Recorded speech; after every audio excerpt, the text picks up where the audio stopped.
Libya का वो एक लीडर जिसने अरब बादशाहों के सामने खड़े होकर चिल्ला के बोला, अगर अब भी हमने अमेरिका को नहीं रोका तो अगली बारी हमारी होगी। सद्दाम हुसैन के मौत के बाद Final moments with सिर्फ एक लीडर जिसने खुलकर उसके लिए आवाज उठाई, वो था मुअम्मर गद्दाफी। लेकिन वक्त ने यह साबित किया गद्दाफी सही था। अमेरिका ने सद्दाम हुसैन को ख़त्म किया और उसके बाद नेक्स्ट फाइल खुली मुअम्मर गद्दाफी की। लेकिन गद्दाफी में आखिर इतनी डेयरिंग आई कहाँ से? जब उस्मानिया खिलाफ लीबिया में कमज़ोर होने लगी तो इटली ने लीबिया पे कब्जा कर लिया। फिर शुरू हुई आज़ादी की एक लंबी जंग जिसका हीरो था उमर मुख्तार। जंग के आखिर में उमर मुख्तार को भी फांसी दे दी गई। उसी उमर मुख्तार के फौज में एक गरीब सिपाही था। एक दिन रेगिस्तान में उसी गरीब सिपाही के घर में एक बच्चा पैदा हुआ जिसका नाम रखा मुअम्मर गद्दाफी। बचपन में उसके बाप ने उसे सिर्फ एक ही कहानी सुनाई, उमर मुख्तार की, और वही कहानी गद्दाफी के लिए बन गई जिंदगी की मकसद। गद्दाफी सिर्फ 9 साल का था जब लीबिया इंडिपेंडेंट बना, लेकिन आज़ादी सिर्फ नाम का था। रियलिटी ये था, दुनिया के सुपर पावर्स ने एक पपेट बादशाह बिठा दिया था जो सिर्फ वेस्ट के लिए काम करता था। देश तो आज़ाद था लेकिन आवाम सबसे ज्यादा गरीब थी। फिर हुआ एक मिरेकल, लीबिया को ऑयल मिल गया और गरीब लोगों का मुल्क बन गया एक रिचेस्ट नेशंस में से एक। लेकिन ऑयल का कंट्रोल फिर भी अंग्रेजों के पास ही था। यही वजह थी कि आवाम अपने बादशाह से नफरत करने लगी। तभी स्टेज पे आया एक यंग ऑफिसर कैप्टन गद्दाफी। आवाम में गुस्सा था और गद्दाफी ने उसी गुस्से को रेवोल्यूशन में बदल दिया। एक दिन सिर्फ 27 साल का गद्दाफी अपने फौजी दोस्तों के साथ बादशाह के खिलाफ बगावत करता है। सिर्फ 2 घंटे में रेडियो स्टेशन, एयरपोर्ट, हर जगह अपने कंट्रोल में ले लेता है। गद्दाफी के फौज आर्मी चीफ को अरेस्ट कर लेते हैं और गद्दाफी बन जाता है पूरी फौज का लीडर। गद्दाफी ने सबसे पहले अमेरिका के सोल्जर्स को लीबिया से बाहर निकाला, ऑयल को नेशनलाइज किया और बोला ये लीबिया का तेल है, किसी अंग्रेज का नहीं। फिर होता है अरब इजराइल वार जिसमें इजराइल जीत जाता है। तभी गद्दाफी कहता है जब तक अमेरिका इजराइल के साथ है हम कुछ नहीं कर सकते। तभी गद्दाफी ने शाह फैसल के साथ मिलकर अमेरिका को ऑयल बेचना बंद कर दिया। इसका नतीजा ये निकला, ऑयल का प्राइस आसमान छूने लगी। लीबिया बन गया एक सुपर रिच नेशन।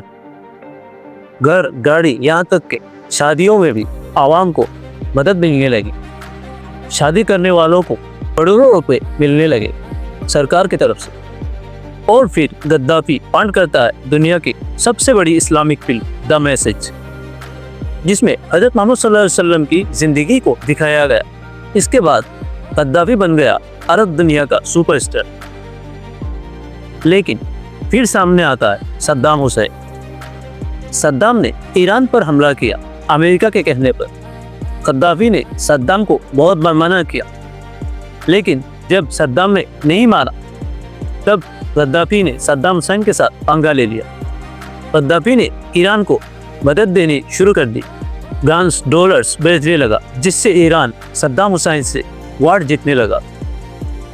और इसे देखकर अमेरिका फुल पावर में ईरान के समुद्री बॉर्डर्स तक अपनी जंगी जहाज़ों को ले आया। और कुछ ही दिनों में अमेरिका ने ईरान के एक पैसेंजर प्लेन को मिसाइल से उड़ा दिया, जिसमें 300 बेगुनाह पैसेंजर शहीद हुए। इसे देखकर कुछ ही वक्त बाद ईरान ने अमेरिका का भी एक प्लेन मिसाइल से उड़ा दिया और इस ब्लास्ट का ब्लेम गया लीबिया पर। तब अमेरिका ने गद्दाफी को सबक सिखाने के लिए अपने फाइटर जेट्स को भेज दिया। इन फाइटर जेट्स से गद्दाफी के पैलेस पर मिसाइल से हमला किया और उसी एयर स्ट्राइक में उसकी एडॉप्टेड बेटी हाना गद्दाफी शहीद हो गई और गद्दाफी इस हमले से बच गया। तब अमेरिका ने लीबिया पर सैंक्शंस लगा दिए, जिसका असर पड़ा लीबिया के इकोनॉमी पर, क्योंकि अमेरिका के डर से दुनिया के लगभग सारे कंट्रीज लीबिया से दूर रहने लगे। उस वक्त सिर्फ एक शख्स ने गद्दाफी को सपोर्ट किया, वो था नेल्सन मंडेला। मंडेला ने बोला, जब सब ने हमें छोड़ दिया था तब गद्दाफी ने हमारा साथ दिया था। उस वक्त तक गद्दाफी काफी बुरा हो रहा था, क्योंकि वो अपने लुक्स पर बहुत ध्यान देता था। उसने प्लास्टिक सर्जरी करवाने का सोचा। उसने अपने पैलेस के अंदर ही अपनी प्लास्टिक सर्जरी करवाई और जिसका नतीजा ये निकला, उसका फेस पहले से और ज्यादा खराब हो गई। देखा आपने लापरवाही का नतीजा। वो पहले से ज्यादा बुरा लगने लगा और वो अपने साथ 400 फीमेल बॉडीगार्ड्स रखता था। उसका कहना यह था कि वो अरब औरतों की आज़ादी दिखाना चाहता है। वो जब भी किसी देश दौरा करने जाता था तब किसी भी होटल से रिजॉर्ट में नहीं रुकता था, बल्कि अपने खुद का टेंट लगा के वहीं पे रुकता था और सारे मीटिंग्स वहीं पे करता था। और सबसे चीप हरकत तो उसने तब की जब एक दफ़ा वो इटली गया दौरा करने। तब उसने कहा, मैं आवाम को इस्लाम की दावत देना चाहता हूँ। तो इटली के सरकार ने कहा, ठीक है, हम तुम्हारे लिए लोगों को बुला लेते हैं। तो उसने मना कर दिया और कहा वो खुद इनवाइट करेगा अपने लोगों के ज़रिए। और फिर उसने सिर्फ 200 नौजवान लड़कियों को एक जगह इनवाइट किया और उन गोरे लड़कियों को इस्लाम की दावत दी। और जिसके बाद पूरे यूरोप के लोग इस्लाम का मजाक उड़ाने लगे। हॉलीवुड फिल्म द डिक्टेटर भी गद्दाफी से इंस्पायर्ड थी। What is the question? What is the question? ये था गद्दाफी का पर्सनल लाइफ हिस्ट्री। उसके बाद अमेरिका ने जैसे लीबिया पर सैंक्शंस लगाया था, वैसे ही सैंक्शंस लगाया सद्दाम हुसैन पर, क्योंकि अमेरिका गद्दाफी से ज्यादा सद्दाम हुसैन की ताकत से डरता था। और सैंक्शंस के साथ साथ उस पर न्यूक्लियर बॉम्ब का इल्जाम लगाने लगा और वार्न किया कि वो अपने बेटों के साथ इराक से फौरन निकल जाए। लेकिन सद्दाम हुसैन ने अमेरिका की बात नहीं मानी, जिस वजह से अमेरिका ने इराक पर फुल पावर से हमला किया। जिसके बाद सद्दाम हुसैन छुप गया और काफ़ी अरसे बाद अमेरिका ने आखिरकार सद्दाम हुसैन को पकड़ लिया। और जब अमेरिका ने सद्दाम हुसैन का केस शुरू किया तब सद्दाम के सपोर्ट पे कोई सामने नहीं आया। तब उसका पुराना दुश्मन गद्दाफी सामने आया सद्दाम के सपोर्ट पे, और उसने अपनी बेटी आयशा गद्दाफी को सद्दाम हुसैन के केस लड़ने इराक भेज दिया। जब उसकी बेटी ने काफ़ी कोशिश करने के बाद सद्दाम हुसैन की केस को जीत नहीं पाई तो उसने अपने बाप को ये बातें बताई। तब गद्दाफी ने एक प्लान बनाया सद्दाम हुसैन को जेल से भगाने का। लेकिन अमेरिका को ये बात पता चल गई और उसने सद्दाम हुसैन के फांसी की डेट को अर्जेंट करके सद्दाम हुसैन को फांसी दे दिया। फिर कुछ दिनों बाद अमेरिका ने एक बहुत बड़ी न्यूक्लियर शिपमेंट पकड़ी, जिसमें गद्दाफी का नाम सामने आया। डर के मारे गद्दाफी ने सब एक्सपोज कर दिया और एक नाम सामने आया, पाकिस्तानी साइंटिस्ट अब्दुल कादिर खान का। और जिसके बाद काफ़ी होशियारी से गद्दाफी ने पाकिस्तान पर इल्ज़ाम लगा के खुद इससे निकल गया। इसके बाद पहली बार गद्दाफी ने अमेरिका की तरफ पीस का हाथ बढ़ाया, जिसके नतीजे पर अमेरिका ने लीबिया से सैंक्शंस हटा दिए। आखिरकार लीबिया ने कुछ राहत का सांस लिया। कुछ सालों में जब फिर से लीबिया इकोनॉमिकली स्टेबल हो गया, गद्दाफी फिर अपने पुराने राह पर चल पड़ा और इस बार उसने अरब वर्ल्ड से मुंह मोड़कर अफ्रीका को चुना।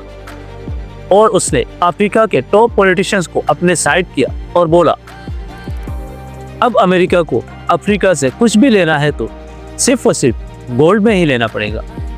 और अफ्रीकन्स ने उसकी इस बात को बहुत ही खुशी से एक्सेप्ट कर लिया। जिसके बाद अफ्रीका के लीडर्स ने उसे एक टाइटल दिया, अफ्रीका का शहंशाह। और इस टाइटल के मिलने के बाद मानो गद्दाफी को उसकी खोई हुई इज्जत मिल गई। जिसके बाद अरब लीडर्स की एक सबसे बड़ी कॉन्फ्रेंस हुई, जिसमें गद्दाफी ने सबके सामने खड़े होकर बोला, अगर हम अरब लीडर्स एक ना हुए तो अमेरिका का निशाना सद्दाम हुसैन के बाद हम में से कोई एक होगा। और साथ ही बोला, जिस तरह इंडिया और पाकिस्तान के पास न्यूक्लियर वेपन है, हमारे पास भी न्यूक्लियर वेपन होना चाहिए।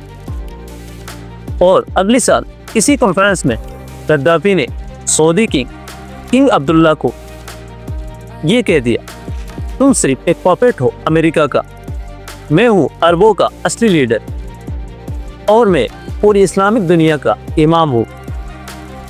जिस पर किंग अब्दुल्ला ने जवाब दिया, गद्दाफी तुम्हारी कब्र तुम्हें बुला रही है।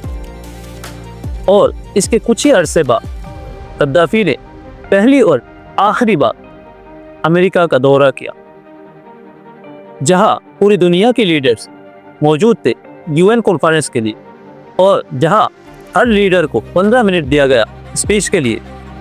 वही गद्दाफी 90 मिनट्स तक स्पीच देता रहा और उसी स्पीच के दौरान उसने यूएन चार्टर के एक पेज को फाड़ दिया और यूएन लीडर को बोला, अगर तुम्हारे पास फिलिस्तीन के मसले का हल नहीं है, इस किताब में मैंने फिलिस्तीन के मसले का हल लिख दिया रहा। और ये बोलकर उसने अपनी किताब को यूएन चीफ की मुंह पर मार दिया। इसकी इन्हीं हरकतों के बाद शुरू होता है अरब स्प्रिंग। पहले तुनिशिया फिर इजिप्ट में रेवोल्यूशन होता है और अवाम ने अपने बादशाहों को तख्त से हटा दिया। फिर लीबिया में भी प्रोटेस्ट होना स्टार्ट हो गया। लेकिन जब गद्दाफी को इस बारे में पूछा गया तो उसने बोला, मैं 40 साल से हूँ, कोई मुझे नहीं, सब मुझसे प्यार करते हैं। लेकिन आखिर इसका उल्टा हुआ। अमेरिका और नाटो के फाइटर जेट्स गद्दाफी के पैलेस पर हमला करता है और इस हमले में उसके 2 बेटे और पोते मार। Gaddafi's younger son has been killed. फिर गद्दाफी अपने एक बेटे को लेकर अपने पर्सनल सिक्योरिटी की कॉन्वॉय को लेकर भाग जाता। काफ़ी दिन बाद अमेरिका के एक फाइटर जेट ने उसकी कॉन्वॉय को रेगिस्तान के बीच में बहुत ही स्पीड में जाते हुए देखा। उसने फौरन ही अमेरिका को इस बात की इत्तला दे दी और गद्दाफी की इस कॉन्वॉय पर हमला करना स्टार्ट कर दिया। और अमेरिका ने लोकल मिलिटेंट्स को इसकी खबर दे दी और लोकल मिलिटेंट्स भी उसके पीछे पड़ गए। जब काफ़ी देर अमेरिका का फाइटर जेट उसके कॉन्वॉय पर हमला करता रहा तो आखिरकार वो अपने गाड़ी से उतरकर रेगिस्तान में भागने लगा और उसके पीछा करने लगी लोकल मिलिटेंट्स और उसी के गोल्डन पिस्तौल से उसे मार दिया। फिर मिलिटेंट्स ने गद्दाफी की लाश को शहर के बीचों बीच एक बड़े से फ्रिज में रख दिया और लोग देखते रहे ये मंजर और खुद से ये पूछते रहे, क्या ये वही शख्स है जो दुनिया के सबसे पावरफुल लोगों के सामने आंखों में आंखें डाल के सवाल कर